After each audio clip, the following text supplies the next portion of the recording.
I'm so excited for today's discussion with Samara Bay. We have focused a lot of our time on this podcast, hearing from people who have done the inner work to not just survive, but thrive. However, what do you do once you have that inner power? That's where Samara comes in. By redefining what power and authority sound like, Samara will teach us just how to use our voice to move the world towards better tomorrows. Let's get started.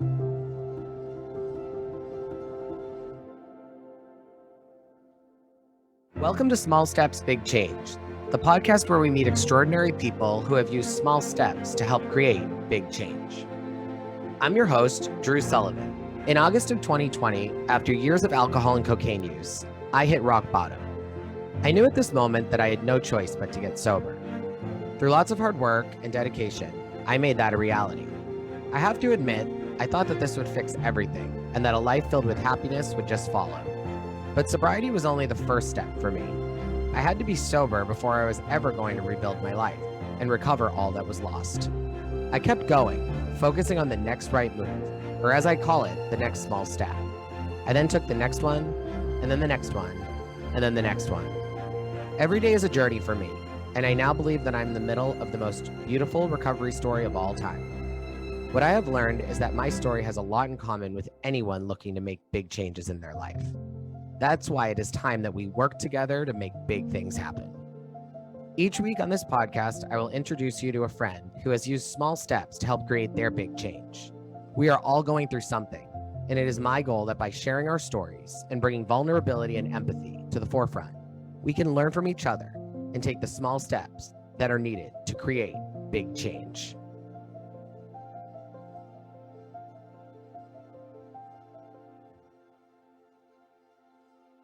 Samara Bay is an author and speech coach whose clients are candidates for U.S. Congress, C-suite executives, international diplomats, high school girls, and Hollywood celebrities. Her Penguin Random House book, Permission to Speak, is a revolution in how to think about your voice and everyone else's. It's available for pre-order now at samarabay.com, and it'll be available in bookstores February 7th, 2023. I've never had a more timely guest. Samara, you're just what we need right now, and it is an honor to bring you on Small Steps. How are you, my friend? So now I'm sobbing. Thank you. Thank you for that. It's so interesting that you started this conversation that way because the title of my book and my podcast that I had on iHeartRadio is Permission to Speak. And this spirit of permission is what I find that I offer people more than anything else. I have a background I'm happy to talk about where I actually have gone into the, absolute minutia of vowels and consonants and how spoken language, comes out of mouths and hits ears. But it kind of doesn't matter if we aren't feeling free Yeah, enough to sort of explore who we actually are out loud. And sometimes when I even just start talking about that, it gives people permission to realize that like how they sound is different than how anyone else sounds. What is that? What is your history that has led you to this moment? Why do you say certain things the way you do? Why do you hate certain aspects of your voice or love certain aspects of your voice? Like, what is the whole like voice story that started at birth and led to this version of you and every room you've been in and every adjustment you've made in order to be, seen as smarter or to be approved by the powers that be or to be mirroring the people you love? yeah. And then once I give people permission, I mean, it's not my goal to like go around like offering permission like I'm You a can speak high. and you can But speak and you but can it is speak. true that I have found, right? But I have found that by offering the bare minimum of literally like a safe space and a little bit of language and a sense of solidarity that we're actually all in this together, people start to fill in the blanks. Whenever I introduce the idea of a voice story that every room we've been in has affected how we sound, people are like, oh, I'm the youngest of three. And so when I went to school, and I'm like, I just gave you, and then you're just, I see what's happening. Totally.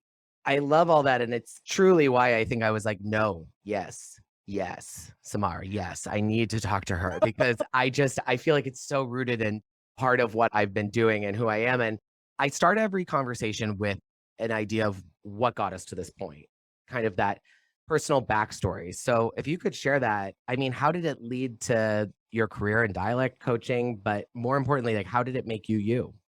There's obviously a bunch of different answers, but I'm going to start right in the heart of the hardest part Yeah. because I know you.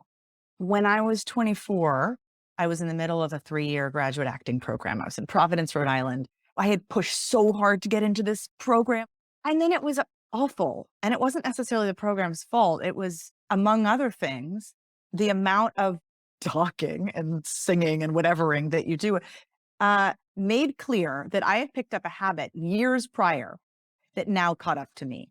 And I lost my voice entirely in the very middle of this 3-year program for months on end. And I wasn't sick. And I was like, what is happening? And I finally got myself to a ear, nose, and throat doctor. And they said, I don't know if anybody listening has had this experience. I had a scope, a little camera put up my nose and down the back of my throat, and a photo taken of my vocal cords. And it became clear that I had vocal nodules. The V-shaped cords were hitting in the wrong spot and making a little blister. Oh, wow. Why? Because on a practical level, I had been habitually speaking a little bit too low. It probably started in high school. And it was probably because I knew I came across as really like warm and smiley. This is sort of a thing that's, been with me all the time. And I must have, on some probably subliminal level, right? I don't remember doing it, overcompensated by saying to myself, if I talk a little bit lower, a little Elizabeth Holmesing, I will be taken a lot more seriously and people will know not to mess with me. And it worked until it didn't. And all of a sudden my voice was gone. And that would have been the story, like relearning how to talk, except for this tiny moment when I got back to the acting class that I'd missed for this doctor's appointment. And the acting teacher said in front of all my classmates, so what's the diagnosis? And I said, vocal nodules. I guess I have to go on vocal rest. And he said, just as I thought, bad usage, which is like, as a standalone phrase, it doesn't really hold any cultural weight, right? No one uses the phrase bad usage. But in the moment, what I got was, not only was I hurt, not only was I the victim of, a medical issue, but I was also the perpetrator. It was my fault. Oh, yeah. I fucked up my own voice. And that was the real starting off point to what has become now my career. And it was wiggly from there. And I became a dialect coach for Hollywood movie stars. So of course it wasn't a direct shot, although I picked up a huge amount of intel along the way. But in a way, this book that I wrote and that I'm talking about is for 24-year-old me, who was like, why did I do this? Why did I pick this up? Shame, shame, shame. Yeah. And didn't have anybody, anybody listening, we've all had, it wasn't that comment because that was so random, right, and specific, but we've all had somebody at some point say, you're too loud, you're too whatever, you're too like fanciful and you need to simmer down. Your accent is too thick. Dramatic is the word I get. Dramatic. Or really specific comments like, I'll never forget a listener from my podcast once said, in 2nd grade, a boy told me I talk too high, my pitch is too high, and I must be doing it for the boys. Ooh. 2nd grade, and she's in her 40s. And the fact that she remembers it is like, on the one hand, revealing how much these stupid comments can rattle around inside of us. But on the other hand, it makes her feel embarrassed that she even let it get to her. Yeah. And let it simmer around in there for 35 years. And we all have this sort of complicated feelings, both about our voice and then the fact that we have a feeling about our voice. So that is what I got to live inside of at 24 and now have kind of an answer to. Yeah. This personal experience led you to your career path, which I think is so special, right? Because I too feel that my personal backstory or what's led in my life has brought me to being an agent. And I think that, it's a combination of different things. I don't think I have a specific moment, where there was something that went on that said, aha, like you need to share your experiences or what you've gone through or what's important to you with the world. And your way of doing that is to use your persuasive personality and to, your ability to spot things that are different and creative and unique. Well, you kind of came to me too, but at the same time, yes, to be able to see the bigger picture with things. And so my sobriety and recovery stories are also big parts of who I am. But I also think they now have come into the work I do. Like I always feel that I'm referencing them and I am talking about, how I got through those times. But then also I always say that sobriety and recovery are different and that I was sober first and then I entered recovery after because there's an actual Mm, feeling that goes with it. Right. And so mm, things are constantly evolving. And so, obviously this moment for you was really what said like, uh-huh. And I love that you said you were the perpetrator, but then also that you were the the person that victim. had, yeah, the victim. And I think Yeah. that that happens so much in life. And it can be, it's kind of that whole thing of get out of your own way. But how do you do that in a way? Well, for Yeah. me, the huge aha that I didn't have in my 20s, it took a lot longer, was that I had been influenced by the culture that I live in. I mean, to just name it, like white supremacy, patriarchy, colonialism, like there are rules about what a powerful voice sounds like Yeah. that I must have been picking up in my teens and not obviously having like a framework to analyze, right? None of us have mainstream language to talk about our own voices, except for I don't like the sound of your voice, or I don't like the Hmm. sound of my voice, which is what we hear much more often than I like the sound of your voice. So, in lieu of any kind of way to process what I must have been picking up about the world, I just made choices. And actually, I love what you said about your journey and how the personal and the professional intersect. And now that I am in this position where I've written this book that, in a way, is an answer to my 24-year-old self, I'm also looking way further back and seeing themes like I was definitely the 7-year-old who loved the musical My Fair Lady, Oh God. which granted is about a flower girl with a Cockney accent who learns a fancy accent. So in a way, it's like I became a dialect coach and that's a direct one-to-one. And that always made me amused, but it's actually deeper than that. It's a story about how when we change tiny, tiny movements in our mouth, tiny shapes that those movements make in our mouth, we get treated completely differently and it changes our destiny. I've been thinking lately about what is my personal brand and really where is my sweet spot when it comes to what I do for work. And I do believe that it is bringing my personal perspective and my personal stories into the work I do. I think that that's something when we all can do that, just how much more enriching and how much more of an impact we can make in the work we do. I also want to mention my partner is a performer, as I have shared a number of times on the podcast, but I'm not sure if I've shared with you, Samara. And I really understand this idea of kind of playing the part that we're playing and how, the work you do really does start with that actor voice, but how it really can impact all of us. I feel that at times, because I do infuse my personal perspective into the work I do, I've been able to become a better agent as I share my sobriety, recovery, and self discovery stories with the people I work with. How much of our background and experiences shape our voice? And do you feel that we have a competitive advantage in this type of work when we include our personal story in the way that we communicate? Oh my gosh, this makes me think of a funny story I probably shouldn't tell, but I'm going to do it anyway. When I pitched my book, Yeah. there was a huge amount of interest and I had a bidding war among publishers, which was complete life changing. I was a behind the scenes unknown person with a book on a topic that was not, I mean, it came out of the blue and it was the top of the pandemic. So I thought everybody would be sort of distracted. So there was a number of reasons why it was a huge, surprising, generous moment for me. But one of the publishers dropped out of the bidding war, or rather didn't enter it. Only one. Obviously, I'm not going to name names. I don't Yeah. even Yeah. remember the No. name. But here's what I remember. This person asked in our initial interview, in my pitch. It was a pleasant, delightful pitch. They kind of all were. It was a really good vibe. But I remember this person saying, you know how in Amy Cuddy's book Presence, which is a comp for mine, for anybody who's familiar with, with it, she starts out her introduction talking about a traumatic brain injury. Do you have something like that? And I was like, oh gosh, well, I'm really happy to talk about my navigating this voice drama. It was in certain ways traumatic with the lowercase t, but no, I'm not going to give you like trauma porn that isn't real. I Yeah. did not say that, but I was like, that just doesn't feel like it's and she was like, huh. Like totally disappointed. So Really? I love your frame. It like completely shifts the whole thing. Look, the answer is yes. Of course, it helps that I have a personal connection to this because it doesn't only help the book that I've actually written with, I hope, a huge amount of heart, because obviously there's an empathetic element to this. But also, I think it helped me become the coach that I've been, because even before I started coaching these larger topics, public speaking and people's relationship to their voice, even in their native language, I was coaching English as a second language actors in Hollywood. Yeah.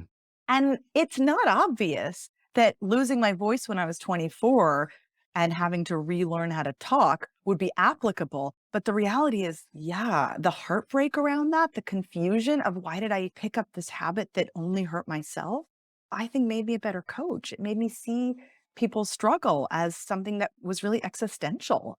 Our voices are a reflection of our identity out loud. That is heavy. That is a lot. And Yeah. I don't hear a lot of people saying that. It's just what I've discovered from both my own experience and also coaching, at this point, thousands of people through workshops and one-on-one. And like, ooh, our Yeah. voice is our identity. It's everything. And I was thinking about this. People say to us, why did you do that? Why did you do that? Why did you do that? Why did you do that?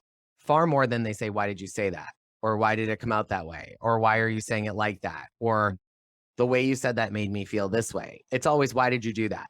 And I thought it's really not anything to do with what we're doing.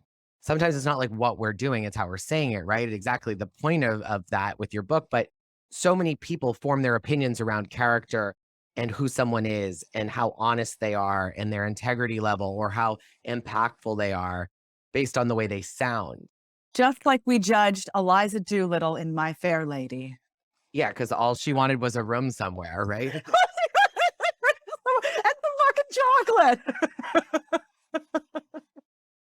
Our voice is our identity, as you've said. And I really believe that identity is also at the center of a lot of the conversations in the EDI world right now. And you talk about power dynamics in your work.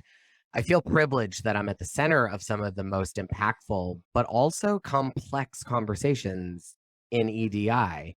It's given me the opportunity to hear many perspectives and experiences from my clients and speakers that are part of marginalized communities. I also know that I have a strong network of listeners that are a part of marginalized communities. My question is, how do we, especially those from marginalized backgrounds who have a problem being heard, find power and strength in our own voices? Yeah, I mean, that's the question of a lifetime. I'll answer it in a few ways from where I am. And then obviously, I would also like to, maybe it's not obvious, I would also like to remind all of you listening that you are the actual experts on your voice. And the answers are often there if you just start asking yourself questions like, what was the soundscape of my house growing up? What role did I feel like I needed to play in my family? Was I the loud one? Was I the quiet one? Right? Especially if we have siblings. These sorts of archetypes tend to find us before we're ready to claim them. So there's some interesting, compassionate inquiries you can do of your own voice and how it got this way. But the other thing I want to say is this connects what you were saying before as well, that we sometimes have trouble getting heard. And why did you say that? Why did you do that? People jump to conclusions.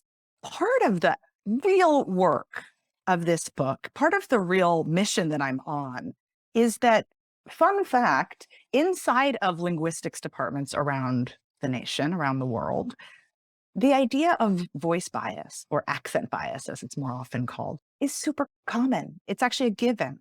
And then outside of those departments, in the mainstream where we all live, it's never mentioned. And when we talk about diversity, equity, and inclusion work, and we're talking about checking biases, the idea of checking the voice biases of how we jump to conclusions based on what we hear is not given enough breath. And it's part of my goal to just talk about this so that we all think to ourselves, wait a second, as both a speaker and as a listener, what assumptions am I making? What assumptions am I making about who is an authority figure that I should listen to?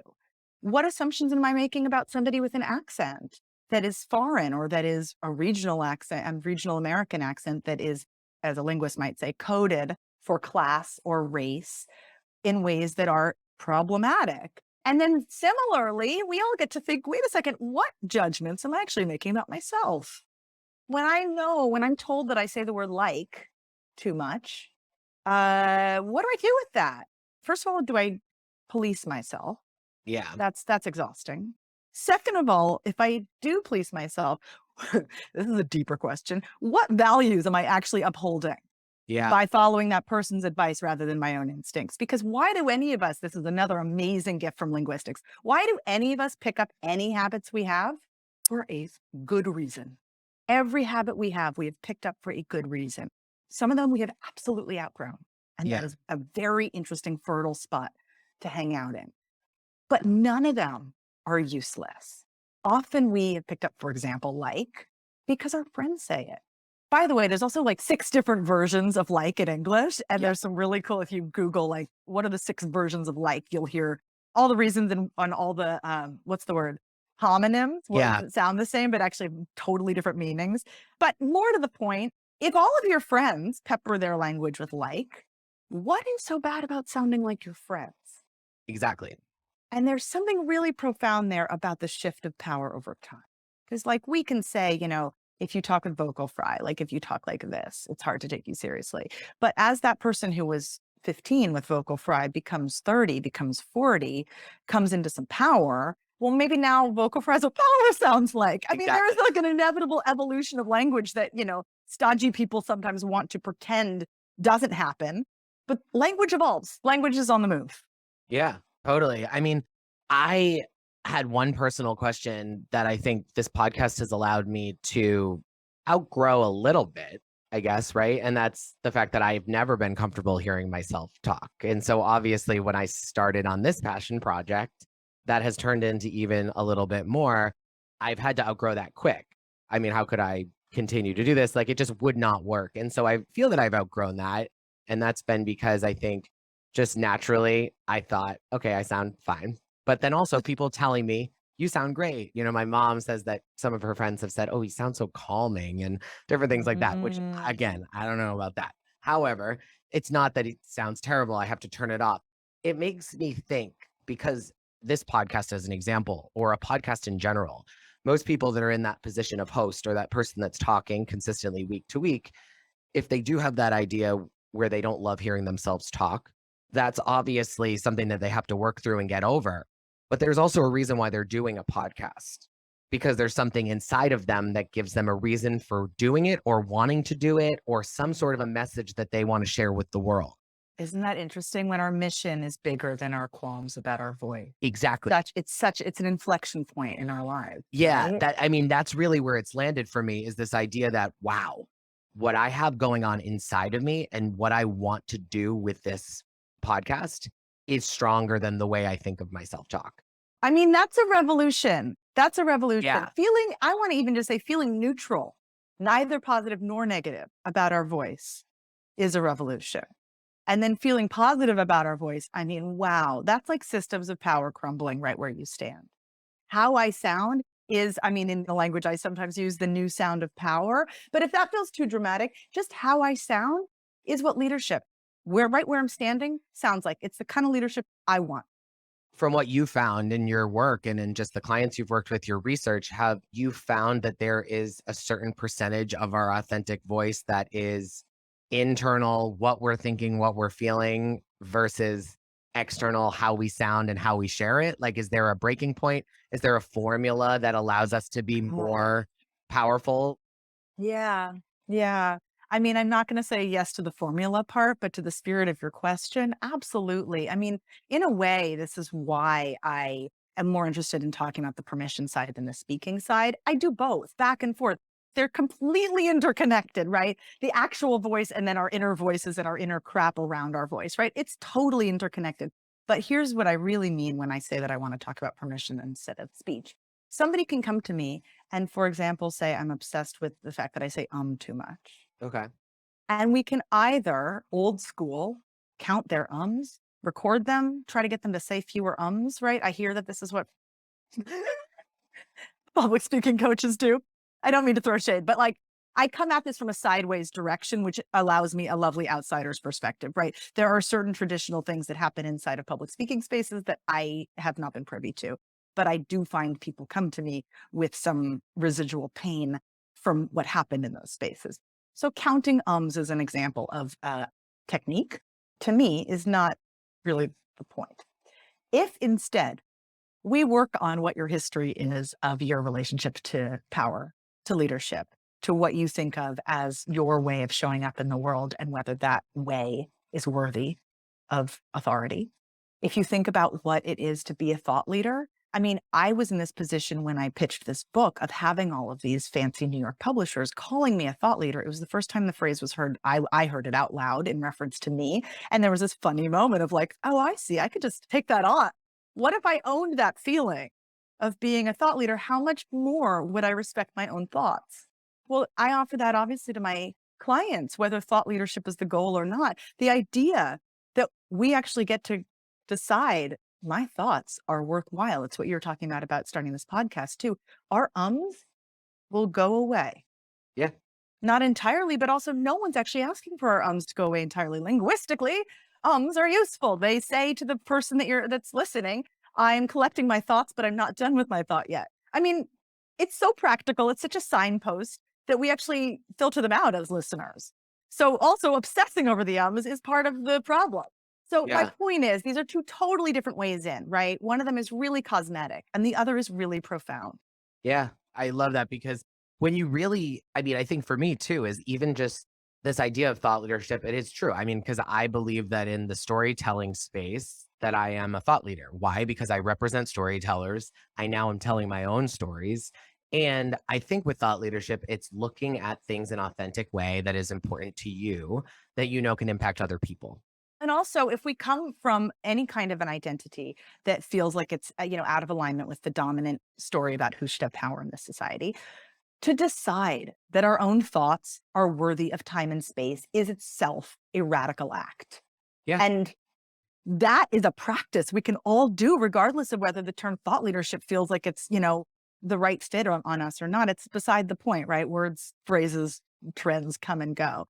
But the spirit of the invitation is how big can I believe in myself? How much can I allow the thoughts I have to hit air like they deserve to hit air? Yeah. And this isn't arrogance. This isn't like I have to be in charge. This doesn't mean that I have to be the loudest person in the room. It just means that you have to be in tune with who you are inside and that needs to then be connected to what you're saying. I was reminded recently of the Zen Buddhist concept of being in right relationship with your voice. And I introduced this to my 7-year-old because he was caught saying something that wasn't entirely true. But I was thinking like, okay, so this is actually the heart of what we're talking about, right? Like, yes, we can talk about the voices, the sounds coming out of our mouth, our professional aspirations. But at the end of the day, do I feel like I'm in integrity with myself when I open my mouth to speak? And if I do feel that way in quiet spaces with people who love me, which is sometimes easier, how do I do that in harder spaces where I'm scaling myself up and the moment feels big? And I'm talking about something close to my heart. And I have a history of somebody calling me, for example, dramatic. And how do I allow myself to enter that moment as somebody who also is in right relationship with my speech? Yeah. And that's the part I'm really interested in because, and this is the real heart of it for me, I was really inspired to do this work, to leave Hollywood, although I still do Hollywood, but to, open the doors wider and help people who were running for office in the 2018 midterms and then my entrepreneur friends. And then it sort of expanded from there because I saw over and over magnificent people with such brilliant ideas that the world needed, not showing up magnificently in the moments that mattered. Yeah, totally. That's it, right? I'm like, well, Yeah. how do we fix that? That's all I want to do. Let's fix that. because, you've heard me say this before, but when we change what power sounds like, when we change our relationship to who's allowed to speak in his face, we change who has power. And I feel like we can look everywhere in the news these days for a reminder of why, when the wrong people are in charge, bad stuff happens. February 7th, 2023, as I mentioned, it's a big day. Something's happening. Your new book, Permission to Speak, How to Change What Power Sounds Like, Starting With You, is being released by Penguin Random House. Your longtime client and friend, Rachel McAdams, says about the book, I love this book. Funny, surprising, stirring, and so important. What a beautiful accomplishment and gift to put into the world.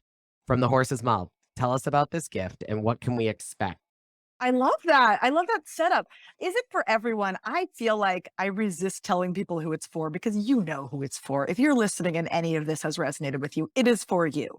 I think it's sort of very obviously for women because some of this stuff is just very publicly known to be a challenge for women as they enter leadership positions. But it's very much not just for women, and anybody who feels, resonance in those pages are welcome.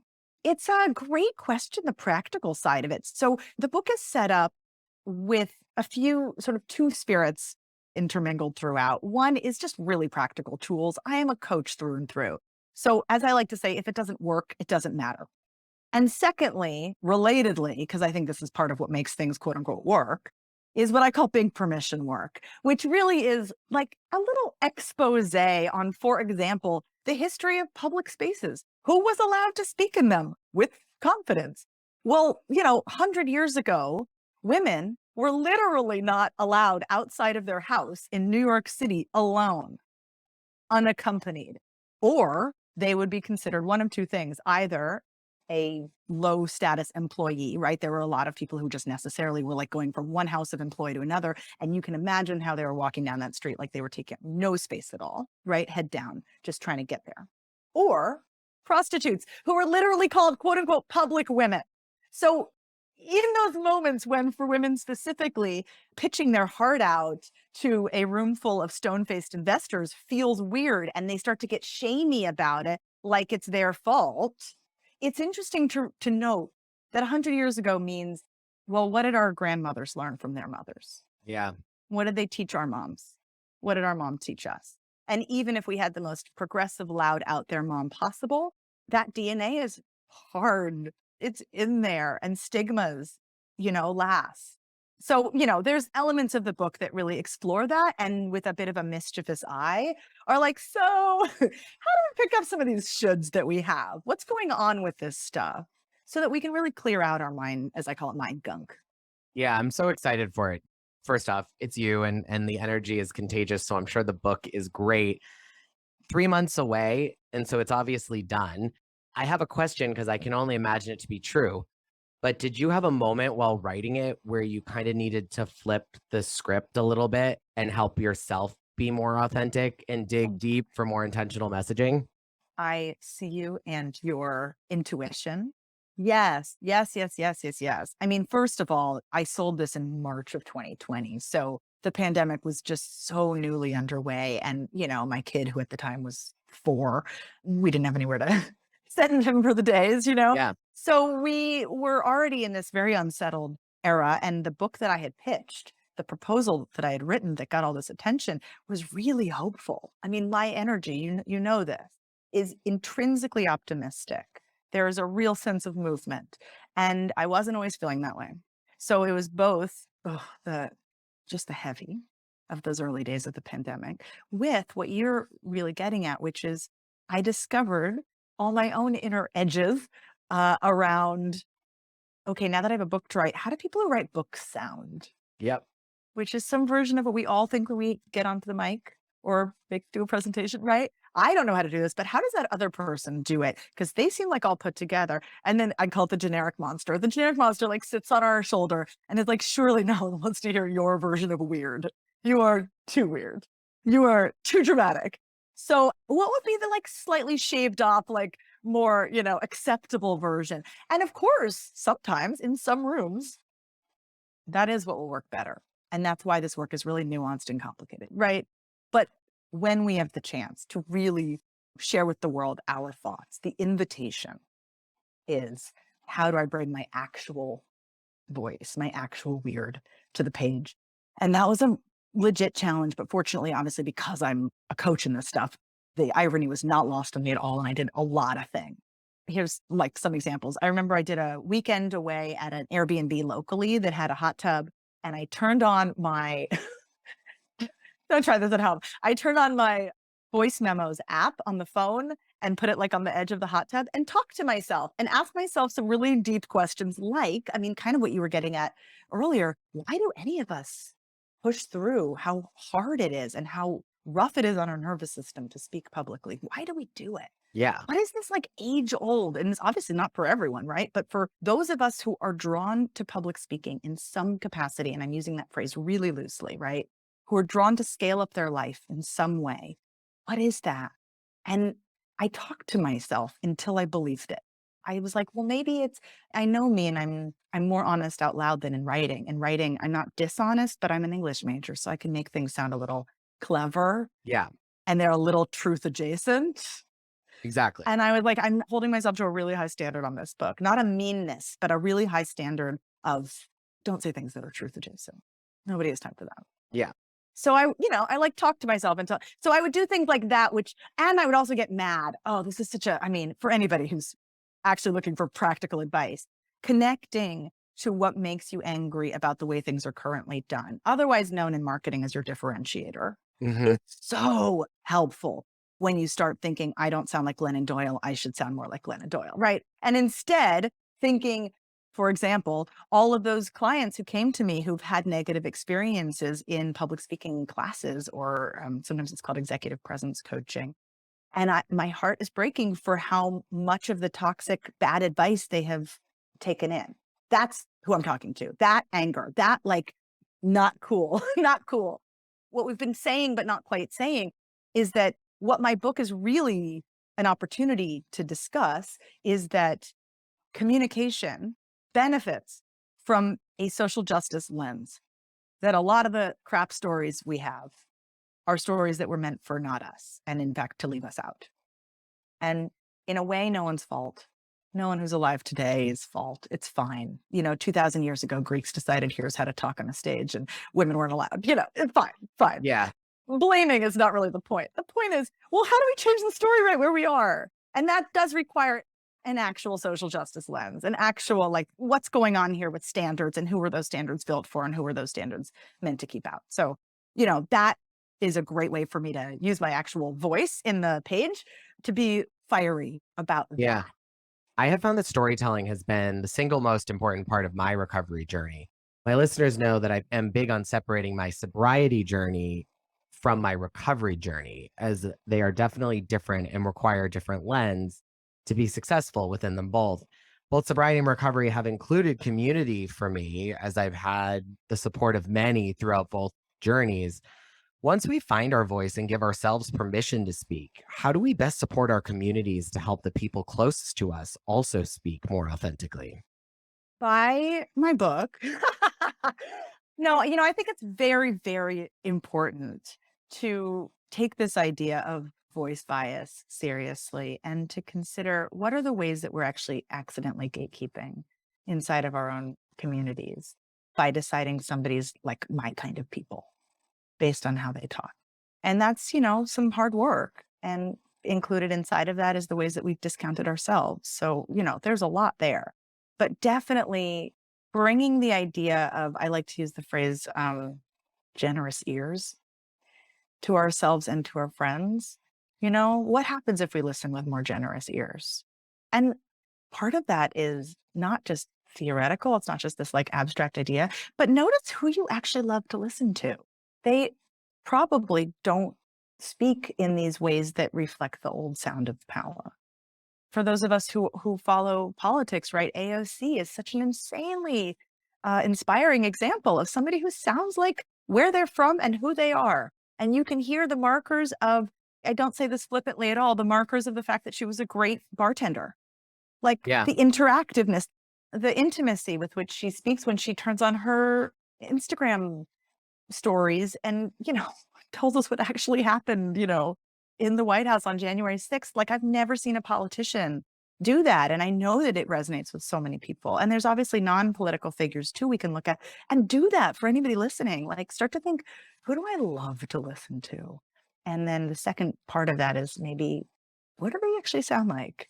What are they doing with humor? What are they doing with swearing? What are they doing with the word like? And can listening to other people with that kind of, critical ear, lovingly, but critical as in like actually noticing what we're really hearing and naming it for ourselves, give us a sense of permission. Because it's not like now I should sound like AOC, right? We don't need more standards that we need to try to match that aren't us. If she and if Lizzo and if, Michelle Obama and Barack and if everybody that we love to listen to and who go viral and who just feel real when we, hear them are showing up with a lived experience that we hear in their voice, what kind of freedom can that give us? Everything. It gives us everything. I'm here for it. I mean, Yeah, it's exactly. also a great way. And this is part of why my Hollywood experience has actually influenced what I'm actually doing now. It's not just that I was working with sounds and I'm working with sounds. It's that I was helping actors make moments happen. We would rehearse the lines. We would talk about what was going on in the scene. I mean, a dialect coach who's doing it right isn't just doing sounds, but is helping an actor integrate those sounds into the performance, into the wants and needs of the character. So there's Yeah, sort of an acting coaching element in there too. Not coaching as in I'm teaching them how to act, but coaching as in I'm creating a safe space for them to figure it out, yeah, co-figure it out with me. Often the answer is vulnerability wins. Actors who are constantly working on how to be more vulnerable, how to be more emotionally open are the ones that we fall in love with in those moments and our favorite show. And then public speaking coaching isn't taught like that at all. When yeah, really the same thing is what makes us love a, real human who's rather than an actor human who's speaking about something close to their heart. yeah. We both work in industries that require us to give our client a lot of attention. And really, what our job is to serve them and to be there for them. We both love it. We're fueled by it. Like, that's why we do what we do. But burnout is real for everyone if Mm. you don't take care of yourself. And my question is, I like to ask everyone this: how do you practice self care and how important is it to the work that you're doing? So important. I recently said to a friend who was like, "What's your goal for your book launch?" I was like, two things. I want the book to end up in the hands of everybody who needs it. And two, I want to feel good by the Oh time my that God, day this has is so arrived. weird. That is almost exactly what I answered when someone asked me about this podcast. As I said, I hope that people that need to hear my story and the messaging hear it. And that I also felt as if my life was still where it was when it started, that I felt good about myself, that I didn't stop my own growth. Well-being, right? Yeah. Well-being. I think that one of the major parts of this work, it was not why I got into it, but it became a real rallying cry for me, is that so much of public speaking and our relationship to our voice is fear-based, is I hope people don't laugh at me. And what if it were love-based instead? What an extremely vulnerable thing to say, right? It just feels so silly to even, bring love into a business conversation. And yet that is it. Like, that feeling of centering our own joy or of trying to generate love where we are or caring out loud, a phrase I use a lot. This is all about how do I show up in the moments that matter as a whole person? And then, yes, there's you and me supporting these people who need to do the same, who need to Yeah. figure out how do I center my own joy?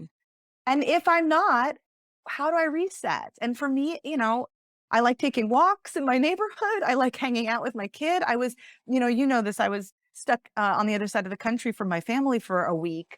And I wouldn't normally say stuck. I love taking trips. I think missing my family is actually somewhat healthy. But in Yeah. this case, I got a crappy cold and I was lying in a stupid hotel room just feeling like the people who I like to cuddle with are on the wrong side of the and I was like, this is not good for self-care. So, yeah, just naming the people who actually bring you joy and then making sure that you hang on to them, that you surround yourself with them. I mean, I'm also a huge shock, a bit of an extrovert. So obviously people help me. Yeah. Power of people is so important. I didn't realize it. And I think, sometimes you have to go through tough times to realize how important your tribe is and how important the people close to you are. And I think that, that's something that I don't say often enough, but you don't have to hit rock bottom to realize how important people are around you. It's okay to do when you have a cold, when you're in New York and your family's in LA, right? Like, And it's okay to feel and that it's same. not traumatic, right? Yeah. But it's still I had a friend who teaches meditation who used to say, "You can search all four corners of the world, you will not find somebody more in need of compassion than you." I Like, I love that. cry every time I say it. Because of course we, especially those of us with privilege, and I'm raising my hand, have a tendency to go, "I'm not as worthy of compassion as." And that's actually not, first of all, that's scarcity, right? It's like there's enough to go around.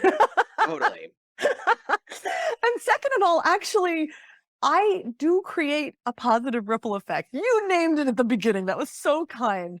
But, we all do. We all have the capacity to, but only if our energy is really being protected and intentionally, supported and stuff like that. So yeah, I am trying to be more intentional than ever before because this book launch, this final 3 months just feels like it's asking more of me than I've ever, it's just a challenge. Yeah, Being public myself, there's also an element of modeling, every time that I speak publicly, I try to model what I talk about with people and I hold myself to that standard. It's part of the joy of the work, but it's also like, if I'm having a day where I feel really depleted, I cannot show up the way I want to in the moments that matter. And then who am I not reaching who needed this message? exactly. Well, it's at the end already. I can't believe that, but it's time for the takeaway 10. I love this part. Same 10 questions I ask each guest. What always makes you laugh? I don't know. I mean, the first thing I thought of is my kid. So I guess I'll just be like a super mom and say that he's created certain characters that he goes around the house doing, and he knows it makes us crack up. And it's just like having an inside joke with a person that used to be inside you is really cool and weird. That's so funny. I love that. If you could ask one person one question, who would it be and what would you ask? Marilyn Monroe, what her real voice was. Ooh. What advice do you have for young people entering the workplace? You are the new sound of power. Look around you for what the rules of play are, but know that your instincts about changing those rules matter just as much, if not more. We need you. How should we measure our lives? In years, in moments, in accomplishments, something else? In amount of time we laugh per day and hug. Name one thing about yourself that you will never change. Oh my God.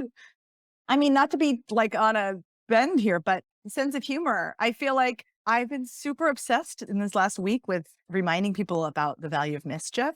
I think there's something super powerful in it. Mischief to me is like joy meets rule breaking. And I hope I never lose that. That's so cool. If you could, would you really want to live a life that's free from challenges or obstacles? I guess no, right? We learn so much Yeah, we from our do. challenges. It's worth it. I think that when you look back, it's worth it. Which three people, past or present, would you invite to a dinner party? Okay, I'm going totally stream of consciousness here. I think Einstein would be really interesting, partly because he's very playful. Talk about mischief. Actually, let's do a mischief roundtable. I'm going to go Einstein, Harry Styles, and I want to say like Gloria Steinem. Wow, that would be really interesting. I would love that. I actually could watch that for a very long time. And I'd probably just look at Harry Styles the whole time and just like Same, watch his same. reaction But to Gloria Steinem talking to Albert Einstein about the patriarchy. he's got thoughts. He's totally got thoughts. I would like That's to hear why that. I'd be interested in listening to see how he'd react. How do you define a community and are you part of any? Yes. Oh my gosh. I'm part of a few communities that are totally life-changing. One is a Facebook mom group. A Facebook mom group. I mean, what a stereotypically thing. Yeah. And yet it has been raised to the level of utter life-saving delight, partly because it was started by a few comedy writers in Hollywood who all found out they're pregnant at the same time and were like, oh fuck. So Okay. already it had that vibe. But it's a real support network. And we meet in real life in, various ways, but also it's like an online space where the values are really clear, the shared values are really clear. And you just know you're going to be supported. Like, the yes and thing from comedy. Yeah. It's so yes Andy. It's so yes Andy. And to have a space to turn to both for like, I am randomly throwing up after eating this food. Has anyone else had that happen? Or, what do you do when your kid comes home with a picture of a, naked body and their teacher doesn't like it? To, what do I do about my husband snoring? To this outfit doesn't look good on me anymore. Who wants it? It's Yeah. like, who gets that? Who gets that? Or like, who's going door to door this week for the local politician that we're all obsessed with that needs to get into office? Wow. That's my Super feel cool. about community. Have you ever looked in the mirror and not recognized the person staring back? I think I had some dark days in grad school. Yeah. It happens. Yeah. What are you grateful for in this moment? This conversation. I'm grateful. I mean, if I got to choose what I did all day, it would be nerd out with people about my favorite subjects. And the fact that I got to do that with you and that obviously this topic also feels like it might be of value to people. That's like a dream come true. Thank you so much for spending this time with us today, Samara. I really, really enjoyed sharing your story and what your forthcoming book looks like with our listeners.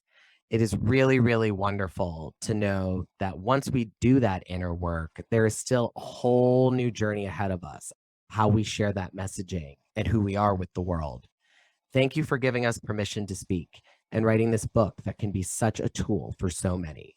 February 7th, 2023, Permission to Speak by Samara Bay, online and in bookstores. Talk next week. Thank you so much for joining me on this episode of the Small Steps, Big Change podcast. I hope that this episode inspired you to let go of whatever is holding you back and take the first small step. Be sure to subscribe on your favorite podcast platform, follow our YouTube channel, the Small Steps, Big Change podcast, and connect with me on Instagram. Remember, no matter what you are going through, without taking small steps, you are limiting your potential to create big change. So take that first small step today. I promise you that you won't regret it.